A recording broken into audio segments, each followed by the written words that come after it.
Hey, I'm John Cannell, and today on Preppy Kitchen we're making an easy, delicious quiche. So let's get started. First off, grab a disc of pie dough. This is my favorite pie crust recipe from the blog. There's a link in the description box below. Let it sit on your counter until it warms up a bit so that you can roll it fairly easily. If it's too cold, it'll crack. And if you want to skip this step, you can definitely use a store-bought pie crust. I do prefer the butter crust, personally, however. Lots of flour. And we're gonna roll this out into about a 13-inch circle. It'll be about 1/8 of an inch thick. I love having quiche on the weekend for like a brunch or lunch situation with a little side salad. It is so good. And it's also easily transportable, so you can take it to friends' houses. Today I'm gonna show you one with Gruyere cheese and ham and some other things, but you can totally customize the fillings and make this almost any way you'd like. You could have bacon and cheddar, spinach and roasted pepper, mushroom and cheese. The list goes on. Once your pie crust is rolled out, you can fold it up or pop it onto your rolling pin, say goodbye to your handy dandy pastry mat, and grab your pie dish.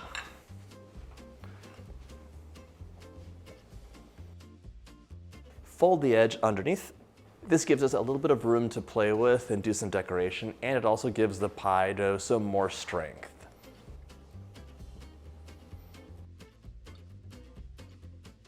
I think this looks beautiful as is, but I'm gonna give the edges a crimp just for a little bit more pizzazz.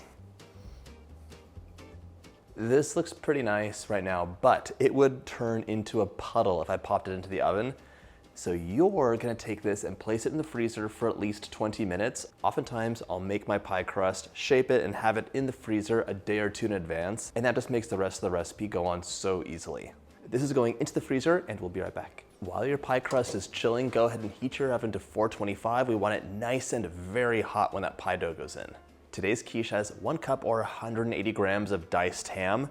If you can't find diced ham, you could just buy ham steaks and dice them yourself.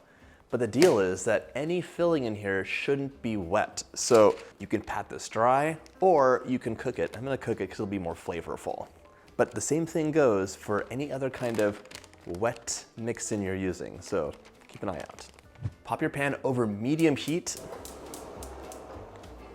We're gonna add the ham in, and this will get cooked for 5 to 7 minutes until that excess water is gone and it's taken on a darker color and smells delicious. You're gonna stir frequently.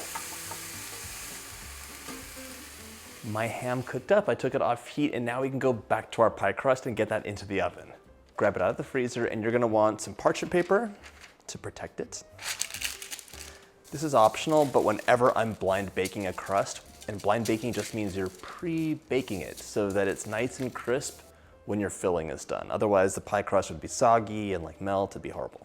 Sometimes, even if you do everything right, the pie crust can partially collapse, which is just annoying. So I like to prop it up with a few layers of foil.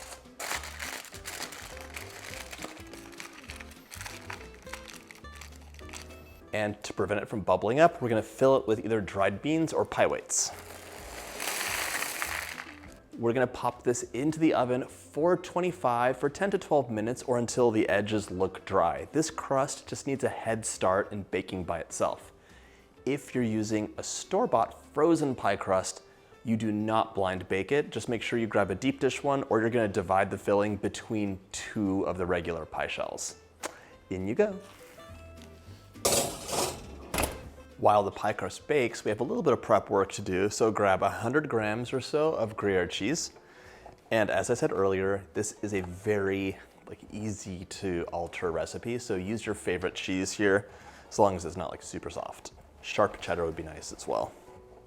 We're gonna grate it up and divide it, so you're gonna grab about a handful or a quarter of the cheese for the top. The rest is gonna go in the filling. Cheese is grated, lovely. Set that aside. Grab 2 scallions, and we're gonna thinly slice them. I love scallions in all sorts of things. Highly underrated.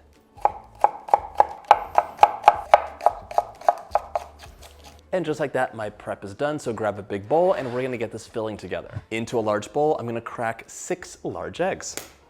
The eggs are gonna give us some richness. They're gonna give us the substance or the body of this tart.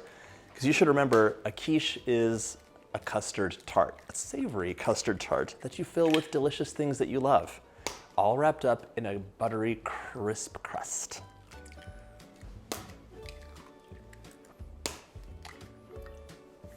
To my eggs, I'm adding half a cup of heavy cream, a little bit more richness, and half a cup of milk. You could also use 1 cup of half and half if you'd like. Grab half a teaspoon of salt, about 1/4 teaspoon of cracked black pepper. We're gonna give this a nice whisk to break those eggs up. I think people imagine quiche is a French dish. It's actually German and became popular all around, especially in France. In fact, quiche comes from the German word Kuchen, which means cake. My pronunciation is probably off on that. Everything's been whisked up, so I'm gonna grab 3/4 of a cup of shredded cheese. Add that in. All the scallions go in. And 3/4 of my ham. Now we're gonna whisk it up one more time to combine. My filling's done. If your crust isn't ready yet, just set it aside. It can come to room temperature a little bit more before we pour it in. My crust just came out of the oven. The edge is dry, it's taking on some color, and my foil did its job because I can see some places where the crust wanted to collapse but didn't. Carefully take it out, it's quite hot.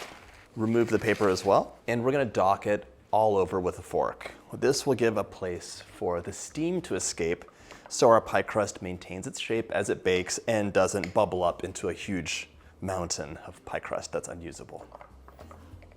And by the way, if you like my videos, go ahead and hit that subscribe button. There's 2 new recipes every single week.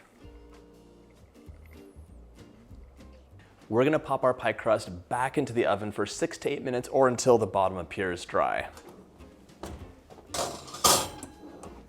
Once your pie crust comes out of the oven, you might wanna push it down just a little bit in case it puffed up despite your docking. We're gonna pour the filling in right now.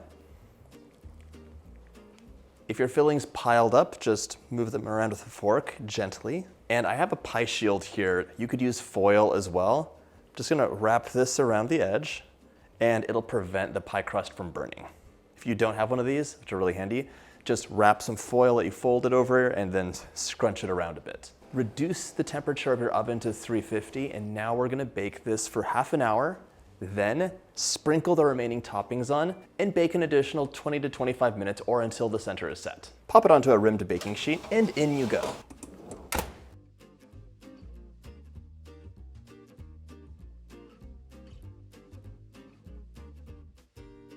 After baking, you can store the quiche for 3 days in the fridge or up to 2 months in the freezer.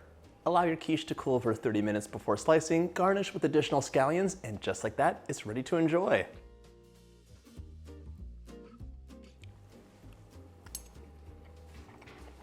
It is so delicious and satisfying. I love the combination of that flaky butter crust, the silky custard inside, and all the hearty fillings.